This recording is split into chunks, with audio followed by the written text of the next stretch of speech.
नमस्कार,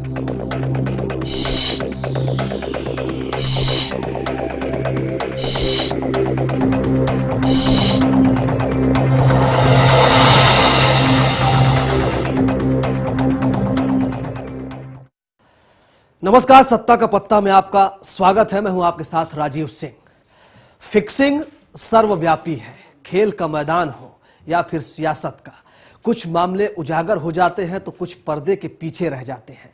चुनावी मौसम में सियासी फिक्सिंग का खेल तेज हो जाता है।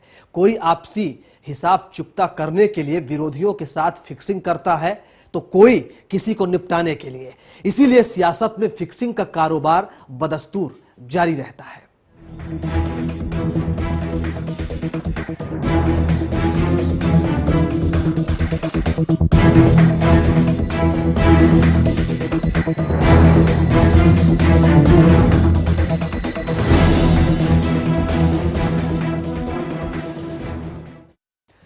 तो कई बार सियासी पार्टियां एक दूसरे पर नक्सलियों से सांठगांठ का आरोप लगाते रहे हैं। झारखंड, छत्तीसगढ़ और आंध्र प्रदेश जैसे नक्सल प्रभावित राज्यों में इस तरह के आरोप कांग्रेस और बीजेपी ने एक दूसरे पर लगाए हैं।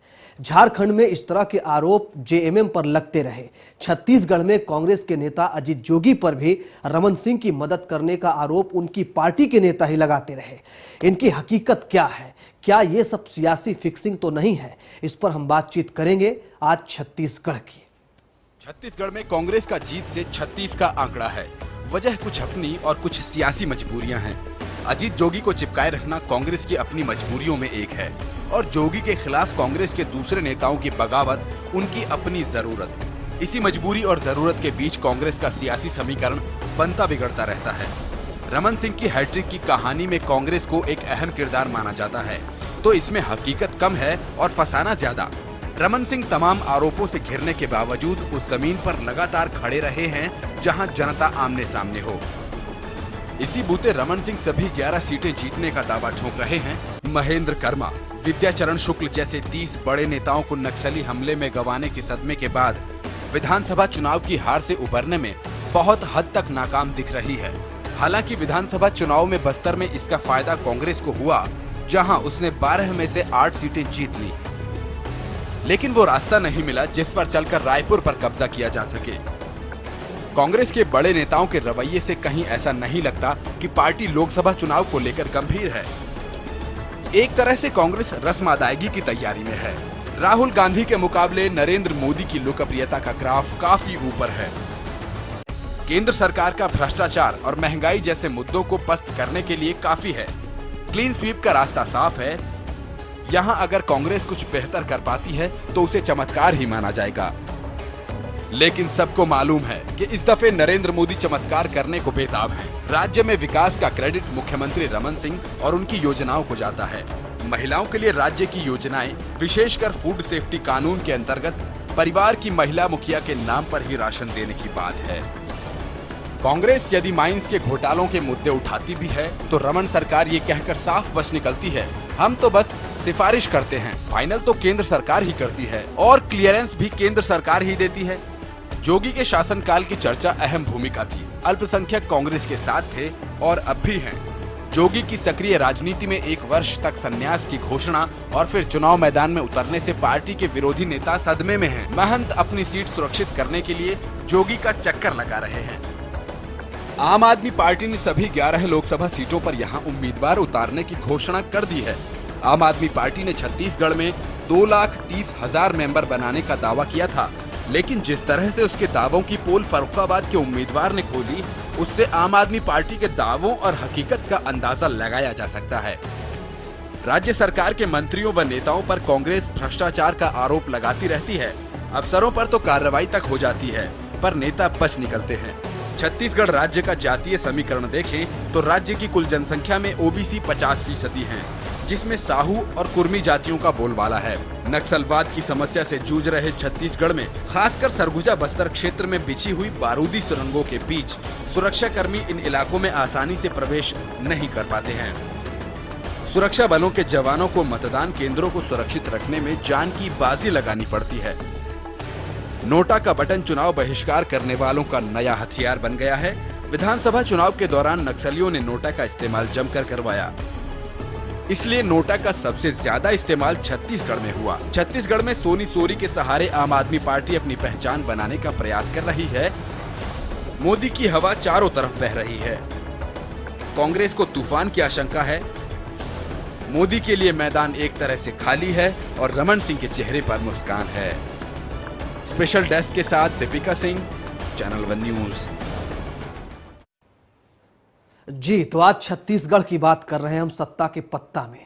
छत्तीसगढ़ में 11 सीटें हैं और ज्यादातर सीटों की तस्वीरें अभी तक फिलहाल साफ हैं। अगर कुछ बड़ा परिवर्तन नहीं होता है तो क्या कुछ लेकिन हो सकता है, इस पर बातचीत करने के लिए हमारे साथ कांग्रेस प्रवक्ता प्रणव झा जी हैं, हमारे political editor Manoj Verma, group editor channel one के राजीव रंजन नाग जी मौजूद है बातचीत करने के लिए। शुरुआत प्रणव जी आपसे करूंगा। छत्तीसगढ़ में कांग्रेस कहां अपने आप को पा रही है? अभी सिर्फ एक सीट आपके पास है।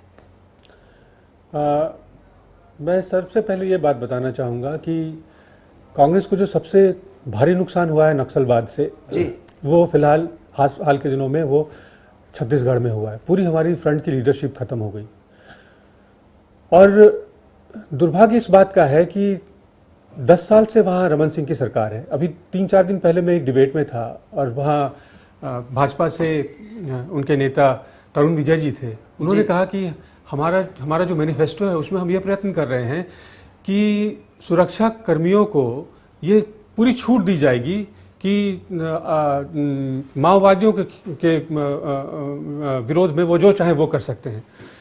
तो समस्या का जो आधार है वो कहीं ना कहीं यही है कि माओवाद का प्रचार छत्तीसगढ़ में इतना ज्यादा क्यों है। 2007 का एक रिपोर्ट था। चुनाव के नजरिए से बताइए कांग्रेस कहां खड़ी है?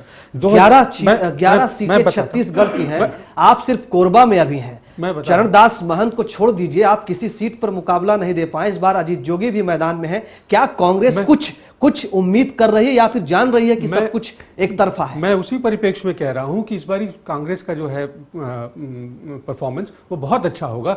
और यही आपने देखा कि 2-4 सीटों का अंतर रहा विधानसभा में भी परिणाम में, और जो वोटों का जो मत का अंतर है वो भी इसी तरह का रहा। और मैं वो कारण बता रहा था कि ये जब तक नक्सलवाद को समाप्त नहीं किया जाएगा, और मैं नहीं कह रहा, ये बात केपीएस गिल ने 2007 में कहा कि जो जिले हैं उसमें 12%। लेकिन कांग्रेस किन मुद्दों के सहारे जा रही जनता के बीच? कांग्रेस का मुद्दा विकास है जो वहां रुका हुआ है पिछले 10 साल से। जो करप्शन है वहां, जो एक आंकड़ा है कि जो बीपीएल जितने लोगों को दिया जाता है, वहां जितने परिवार हैं छत्तीसगढ़ में उससे ज्यादा संख्या में लोगों को बीपीएल कार्ड बना हुआ है। दिक्कत और है आपकी, आप शायद बताना नहीं चाह रहे हैं। पॉलिटिकल एडिटर मनोज वर्मा हमारे साथ है। मनोज जी, क्या लगता है, क्या तस्वीरें छत्तीसगढ़ की है? देखिए, छत्तीसगढ़ में मुझे लगता है कि इस बार भी कांटे का मुकाबला होगा। जैसा अभी कांग्रेस का प्रतिनिधि कह रहे थे कि 2-3% वोटों से ही वहां पर हार जीत होती है। पिछले विधानसभा चुनाव में भी ऐसे हुआ था कि 2-3% से बीजेपी वहां जीती थी। इस बार भी ऐसा हुआ कि 2-3% के अंतर से ही बीजेपी आगे निकल गई। जहां तक बात आरोप की है कि भ्रष्टाचार के आरोप हैं, नक्सलवाद है, एक बात माननी पड़ेगी, लगातार अगर तीसरी बार रमन सिंह के नेतृत्व में वहां भारतीय जनता पार्टी जीत रही है तो उसका श्रेय भारतीय जनता पार्टी और उसके नेतृत्व को देना पड़ेगा। जो असल में कलह का कारण वहां पर क्या है, कांग्रेस कलह का कारण है। अजीत जोगी और वर्सेस चरणदास महंत, ये किसी से छुपी हुई नहीं है कि छत्तीसगढ़ के कांग्रेसी नेताओं में जो कलह मची हुई है उसके कारण कांग्रेस को खासा नुकसान उठाना पड़ता है। इसके अलावा वहां पर छोटे छोटे ग्रुप हैं जो करीब 10% वोट लेते हैं। इसमें बसपा है, इसमें एनसीपी है। अब एनसीपी का कोई बड़ा नेता वहां नहीं रहा बीसी शुक्ला जी के जाने के बाद। दूसरा कर्मा जी तो अब नहीं है ना, वो कर्मा तो कांग्रेस के नेता थे। इसी प्रकार लेफ्ट के लोग हैं, वो 1-2 सीटों को प्रभावित करते हैं। कुछ सीटें नक्सलवाद, उसमें गोंडवाना पार्टी है, वो 1-2 सीटें प्रभावित करती है। ये 10% जो वोट होता है ये भी बड़ी महत्वपूर्ण भूमिका छत्तीसगढ़ में निभाता है। राजीव जी, आप किस तरह से देख रहे हैं? जब 11 सीटों की लड़ाई है, कांग्रेस जान रही है अभी जो है 10 सीटों पर बीजेपी का कब्जा है, क्या उम्मीद कांग्रेस कुछ करे या फिर क्या इस बार वाकई कुछ फेरबदल हो सकता है?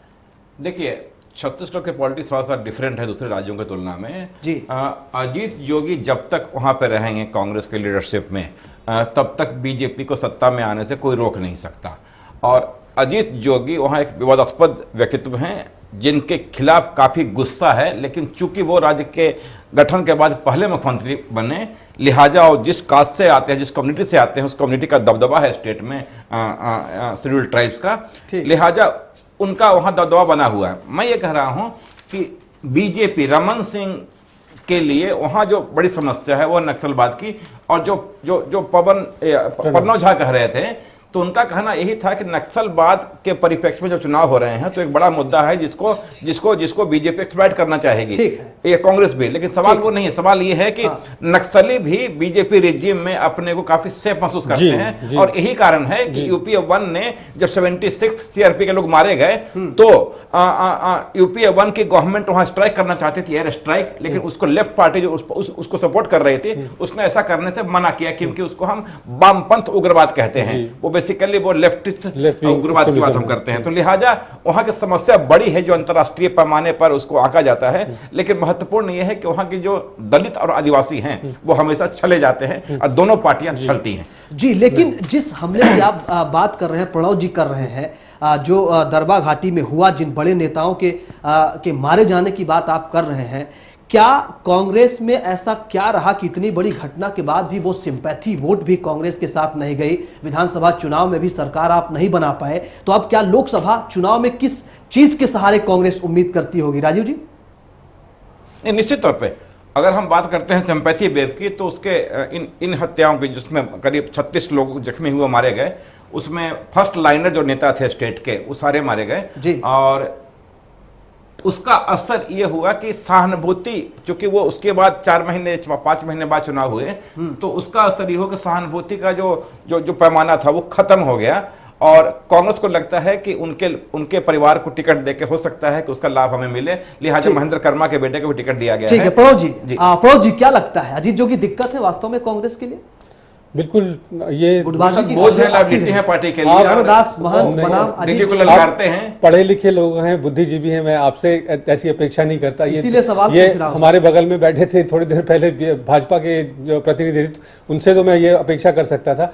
देखिए, क्या हर पार्टी में एक व्यक्ति है, वो उसका महत्व होता है, और उसका महत्व सबसे ज्यादा तब होता है जब उससे वो अपने साथ कुछ वोट कैरी करता है, जब उसके साथ जनप्रतिनिधित्व होता है, जब उसके साथ लोग। मुझे बात पूरी कर लेते,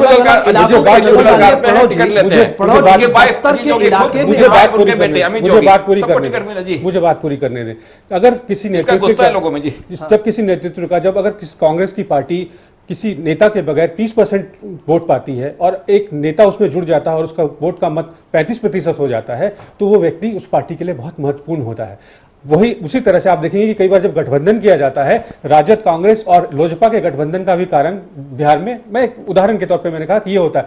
तो किसी पार्टी में अगर किसी व्यक्ति का महत्व होता है, जिस पार्टी में जिसका व्यक्ति का जनाधार जितना ज्यादा होता है उतना उसका महत्व होता है। प्रणव जी, उस जनाधार को जमीनी तौर पर अगर तौले तो बस्तर में आप कहीं नहीं हैं, महासमुंद के इलाके में आप कहीं नहीं हैं, सरगुजा की तरफ चले जाइए, पता नहीं आपके कहने का आधार क्या है। कोरबा से चरणदास महंत आते हैं, 12 में से 8 सीटें बस्तर में जीते हैं और आप कह रहे हैं कहीं नहीं है। सरकार नहीं बना पाए आप, वोट प्रतिशत बढ़ जाने से सरकार न बनाने का जख्म तो उसकी भरपाई नहीं होती। सरकार अगर 45 के नंबर पे सरकार बनता है, छत्तीसगढ़ में 45 नहीं 46 के नंबर पे बनेगा, और अगर कांग्रेस को 44 सीटें आती हैं तब भी सरकार नहीं बनती, तो क्या आपका आरोप सही है? मार्जिन जो बहुत ज्यादा नहीं होती है, नहीं, तो फिर आप अपनी बात वापस लें। ऐसा आरोप ना लगाएं कि आप कहां हैं, कोई आधार नहीं। 1 सीट का फर्क है, 2 सीट का फर्क है, 3 सीट का फर्क है, कितनी सीट का फर्क है? आप बस्तर में बताइए कितनी सीट कह रहे हैं कि आपके पार्टी के फर्स्ट लाइनर्स लोग मार दिए गए, कोई सहानुभूति नहीं उपजी कांग्रेस के प्रति। बड़ा दुख का बात, बड़ी दुखी। मैं चाहता भी नहीं कि कोई सहानुभूति हो। कर लीजिएगा, आप कर चुके हैं, मैं सिर्फ ये कह रहा हूं। नहीं, मैं कह रहा था कि नहीं, सहानुभूति नहीं है कि उसका परिणाम दिखना चाहिए था इस चुनाव में, लेकिन आपकी जितनी सीटें मिली हैं वो एक माने आपकी पार्टी का भी खुद का आकलन नहीं रहा होगा कि इतनी बुरी स्थिति होगी राज्य में। इतनी बुरी स्थिति नहीं है, पता नहीं कितने। अभी राजीव जी खुद बता रहे थे, मनोज जी बता रहे थे कि मतों का जो अंतर है वो बहुत ज्यादा नहीं है, मेरे ख्याल 2% का मत है, और सीटों की संख्या 3 है। तो ये जो आधार आप जो आरोप लगा रहे हैं वो आधार विहीन है।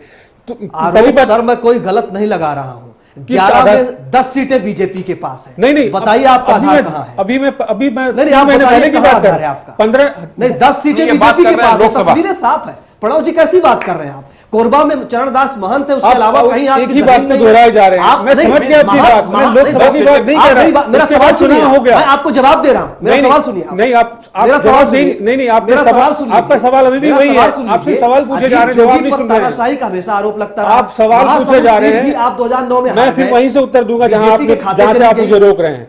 इस बार आपने अजीत जोगी को फिर से टिकट दिया है क्या? बताइए कहां हैं आप? मैंने इसका उत्तर आपने पिछले वक्तव्य में दे दिया, मैं फिर से उत्तर नहीं दोहराऊंगा कि वो अपने साथ उनका जनाधार है, वो लोगों को का वोट लेके आते हैं, इसलिए पार्टी के लिए महत्वपूर्ण है, वो इसलिए चुनाव लड़ रहे हैं। मैं आपसे ये कह रहा था कि 2009 के बाद 2013 नवंबर में लोगों ने जनमत दिया, आप उसको क्यों, उसकी अनदेखी क्यों कर रहे हैं? मैं उसके आधार पर अपने आंकड़ों को कह रहा हूं। हम कर रहे हैं छत्तीसगढ़ मैं विधानसभा की चुनाव की बात कर रहा हूं 2013 की, और उसके आंकड़े में दे रहा हूं कि अभी हमारे मतों का अंतर जो है बहुत कम है। वो तो जस्ट एक रेफरेंस था, लेकिन अभी हम लोकसभा चुनाव की बात कर रहे हैं जहां 11 में 10 बीजेपी के पास है। अभी लोगों ने मत दिया है, छोटा सा ब्रेक कह रहा हूं। ब्रेक के बाद चलेंगे, मनोज वर्मा जी हमारे साथ हैं, पॉलिटिकल एडिटर, क्या कुछ कह रहे हैं वो, एक छोटा सा ब्रेक लेंगे। कांग्रेस बीजेपी क्या है, इसमें हम ये नहीं कहना चाह रहे हैं कि कौन किस स्थिति में है, तस्वीरें साफ हो जाएंगी, मतदाता साफ करेंगे। छोटा सा ब्रेक, ब्रेक के बाद बातचीत को आगे बढ़ाएंगे।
ब्रेक के बाद स्वागत है आपका। छत्तीसगढ़ की सियासत में आम आदमी पार्टी भी अपने लिए जमीन खोज रही है। कांग्रेस और बीजेपी के बीच की जमीन में क्या ऐसा कर पाने में केजरीवाल की पार्टी सफल हो पाएगी? अगर हो पाएगी तो उसकी कीमत कौन चुकाएगा, कांग्रेस या बीजेपी? इस तरह के और भी कई सवाल हैं जिस पर हम चर्चा करेंगे। देखिए रिपोर्ट।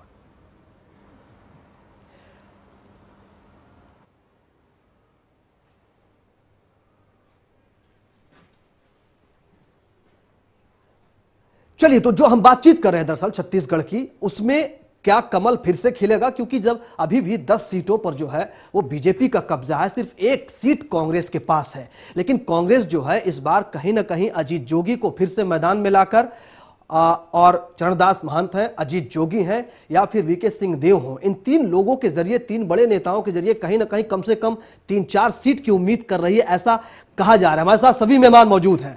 प्रणव झा जी हैं, कांग्रेस प्रवक्ता, पॉलिटिकल एडिटर मनोज वर्मा जी हैं। मनोज जी, जो बातें प्रणव जी ने कही, आप उससे कितना इत्तेफाक रखते हैं? कितनी सीटों की उम्मीद और किस आधार पर कांग्रेस कर सकती है? क्योंकि प्रणव जी जो कह रहे हैं कि कांग्रेस को बड़ी उम्मीदें हैं और हर जगह कांग्रेस है। लेकिन राजीव, आप बार बार जो सवाल उठा रहे थे बस्तर का कि कांग्रेस को ज्यादा फायदा नहीं हुआ, इस बार कांग्रेस को सहानुभूति का बहुत फायदा हुआ बस्तर में। कांग्रेस जो हारी है वो बाद की सीटों पे हारी है। लगभग 27 जो सीटें बस्तर से अलग पड़ती हैं उनमें कांग्रेस का सूफड़ा साफ हुआ है। और दूसरा, वहां कांग्रेस की हार का विधानसभा चुनाव में कारण रहा टिकटों का बंटवारा और आंतरिक कलह। जहां तक रही अजीत जोगी की बात, तो अजीत जोगी छत्तीसगढ़ में कांग्रेस की कमजोरी भी है, कांग्रेस की ताकत भी है, यह मानना पड़ेगा, यह सच है वहां का। अब बीजेपी वाले से किस रूप में पेश करते हैं वो उनका मैटर हो सकता है। जहां तक रही वर्तमान छत्तीसगढ़ की परिस्थितियां, राजीव, हमें ये नहीं भूलना चाहिए छत्तीसगढ़ एक ऐसा राज्य है जहां पर बीजेपी और कांग्रेस के बीच पहले से ही बहुत कांटे का मुकाबला रहा है। इसे नहीं भूलना चाहिए। वहां कोई रमन सिंह की लहर, रिश्ते बहुत मधुर हैं दोनों के बीच में। अब वो आप देखिए, पहले से ही जब छत्तीसगढ़ नहीं बना था तब भी था। 2% के वोट पे वहां हार जीत तय होती है। पिछले लगातार 3-4 चुनाव मैंने लगातार कवर किए हैं, जीते जीते बीजेपी आगे निकल जाती है। लेकिन इस बार जिस तरह का फीडबैक मिल रहा है उसके अनुसार बीजेपी को तो पिछली बार 11 में से 10 सीटें मिली थी, हो सकता है बीजेपी को इस बार 2-3 सीटों का वहां नुकसान हो। ये खुद स्टेट गवर्नमेंट की अपनी रिपोर्ट है। मोदी लहर देख रहे हैं आप? मोदी लहर के बावजूद मैं कह रहा हूं, एक छत्तीसगढ़ ऐसा स्टेट है जहां बीजेपी को 2-3 सीटों का नुकसान हो सकता है। यह मैं आज की तारीख में कह रहा हूं आपसे। लेकिन कल अगले 48 घंटों में वहां पर बसपा का एक बहुत बड़ा नेता बीजेपी में शामिल होने वाला है, उससे एक आध सीट प्रभावित हो सकती है। ठीक है राजीव जी, छत्तीसगढ़ में 2% के वोट पर सीटें तय होती हैं। बिल्कुल होती हैं, लेकिन वो 2% कांग्रेस के फेवर में जा क्यों नहीं पाता, ये एक बड़ा सवाल। राजीव जी, करुणा शुक्ला भी कांग्रेस में चली गई इस बार। तो बीजेपी को उन्होंने तमाम तरह के सवाल उठाए कि बीजेपी में तानाशाही चलती है, वाजपेयी जी की पार्टी नहीं रही अब वो पार्टी, इसको किस तौर से देख रहे हैं? निश्चित तौर पे बीजेपी के काम करने के जो तरीके हैं दिल्ली से लेकर के स्टेट तक, वहाँ असंतोष तो है। लिहाजा करुणा शुक्ला सरीखी महिला जो अटल बिहारी वाजपेयी की भांजी हैं, उनको तौबा करके पार्टी छोड़नी पड़ी और कांग्रेस में चली गई। और इसका भी फायदा कांग्रेस को मिलता दिख रहा है, क्योंकि मनोज वर्मा की ही अगर बात मानते हैं तो मुझे लगता है कि कांग्रेस इस दफ़ा कंटेस्ट में है वहाँ, और कांग्रेस को शायद पहले से अधिक सीट मिल सकेगी। और उसका आकलन ये है कि एक एंटी इनकम्बेंसी भी है वहाँ, जो स्टेट का जो सत्ता विरोधी रुझान है उसका भी फायदा कांग्रेस को मिलता दिखता है। लेकिन सवाल ये है कि रमन सिंह खुद भी आज के तारीख में कहने की स्थिति में नहीं है कि सत्ता में आने के बाद वो राज्य में पूरी सीटें बीजेपी को। जी, रमन सिंह कह रहे हैं पूरी 11 सीटें इस बार जीतेंगे। मनोज जी कुछ कहना चाहते हैं? नक्सलवाद इसलिए मुद्दा राजीव नहीं बन पाता है। ठीक है, आप स्टेट गवर्नमेंट को दोष दे सकते हैं, लेकिन पिछले 7-8 साल में अगर हम देखें जो केंद्र के स्तर पर हुआ नक्सलवाद, एक तो राष्ट्रीय समस्या केवल छत्तीसगढ़ में नहीं है, देश के दूसरे राज्यों में भी है। और ग्रीन हंट के नाम पर जो राजनीति यूपीए सरकार में चिदम्बरम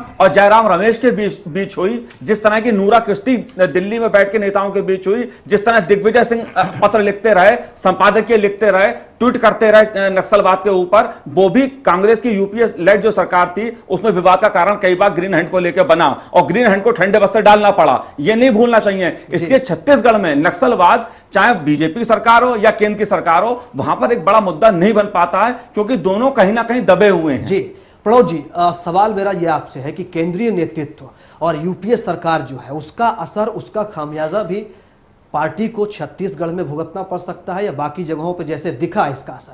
राजस्थान के मुख्यमंत्री ने कहा था कि केंद्र की जो विरोधी लहर थी उसकी वजह से हार गए हम, इस बार भी लोकसभा में भी वो असर दिखेगा? मैं पहले मनोज जी की बात को कहना चाहूँगा कि अगर केंद्र चाहे जी और राज्य सरकार का उसमें समर्थन हो तो कोई भी योजना को सक्सेसफुली कंप्लीट किया जा सकता है। मैं आपका ध्यान ग्रीन हंट से अलग सारंडा एक्शन प्लान की तरफ ले जाना चाहता हूँ। ठीक, कितने कम समय में रिहेबिलिटेशन का काम हुआ, कितनी ज्यादा समस्याएं थी जल्दी से पिछले समय साल की भर कमी के है। अंदर। हाँ। आप ये देखें कि लगभग 150 एकड़ में 15,000 लगभग वो लोग हैं सारंडा में, वहाँ अस्पताल बनाए गए, स्कूल बनवाए गए, स्वास्थ्य केंद्र हैं, बिजली की व्यवस्था की गई, रोजगार की व्यवस्था की गई और लोगों को मुख्य धारा में जोड़ दिया गया। उसके बाद भी आपकी पार्टी के बहुत ज्यादा कितनी सीटें उम्मीद कर रहे हैं ये कांग्रेस? एक प्रणव जी, समय कमी है, जल्दी से। कितनी सीटों की बिल्कुल उम्मीद मैं कर जवाब रहे हैं? देता हूं मनोज जी से विपरीत। मैं इनको सुधारना चाहूंगा कि बीजेपी की मुझे 1-2 सीटें दिखती हैं और बाकी सीटें जो हैं वहां वो कांग्रेस के खाते में आती दिखती हैं। ठीक है, चलिए मनोज जी को सुधार लीजिएगा बाहर। बहुत शुक्रिया आप सभी मेहमानों का हमारे साथ बातचीत करने के लिए। तो छत्तीसगढ़ में मोदी की लहर है, इस पर कांग्रेस तभी काबू पा सकती है जब वो एकजुट हो। क्या जोगी के रहते ऐसा हो पाएगा, ये बड़ा सवाल है सत्ता के पत्ता में। आज फिलहाल इतना ही, दीजिए मुझे इजाजत। नमस्कार।